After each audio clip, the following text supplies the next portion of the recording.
জয় হরি বল। সবাইকে প্রণাম জানাই। বলেছিলাম যে লীলামৃত পাঠের প্রয়োজনীয়তা কেন, এটা সম্পর্কে একটা ভিডিও ছাড়া হবে।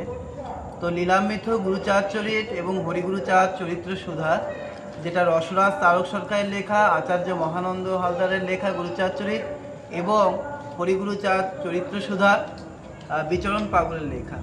তো এই তিনটে গ্রন্থ প্রধানত আমরা মতুয়া সমাজের মধ্যে আমাদের মধ্যে প্রধান বলে মেনে থাকি।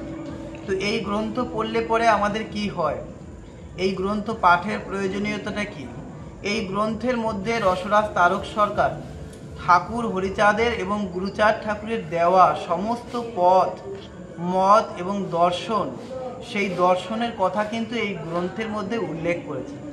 এবং যে বইটি পাঠ করলে পরে আমাদের মনের যত অন্ধকার আছে, অজ্ঞানতার অন্ধকার, সেই অন্ধকার জায়গাটা থেকে বা জগৎ থেকে আমাদেরকে জ্ঞানময় আলোর জগতে নিয়ে আসতে সহায়তা করে, সেটা হচ্ছে কি হরিলীলামৃত, গুরুচাঁদ চরিত এবং হরিগুরুচাঁদ চরিত্র সুধা।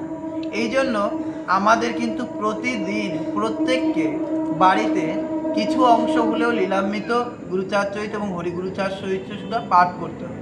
কারণ এর মধ্যে রয়েছে আমরা সমাজ জীবনে কিভাবে চলব, তার পথ যেমন দেওয়া রয়েছে, তদ্রূপ ধর্মপথে আমরা কিভাবে চলব তার পথ দেওয়া রয়েছে, বাণিজ্য ক্ষেত্রে আমরা কিভাবে চলব তার পথ দেওয়া রয়েছে, আমরা সংসার জীবনে কিভাবে চলব তারও পথ কিন্তু এর মধ্যে দেওয়া রয়েছে। অর্থাৎ সর্বদিক একটা মানুষ বেঁচে থাকতে গেলে যে যে দিকের দরকার হয়, ঠাকুর হরিচাঁদ গুরুচাঁদ তারা কিন্তু সমস্ত দিকের কিন্তু তারা প্রকাশ করেছেন এবং সেইটাই কিন্তু রসরাজ তারক সরকার সেই ঠাকুরের কলম হিসেবে তিনি কিন্তু গ্রন্থের মধ্যে উল্লেখ করেছেন। তাই আমরা যদি সেই হরিলীলামৃত, গুরুচাঁদ চরিত বা হরিগুরুচাঁদ চরিত্র সুধা যদি পাঠ না করি, তাহলে কিন্তু আমরা জানতেই পারবো না যে ঠাকুর আমাদের কত মূল্যবান কথা বলেছে। এই জন্য কিন্তু আমাদের হরিলীলামৃত পাঠ করতে হয় এবং গুরুচাঁদ চরিত পাঠ করতে হয়।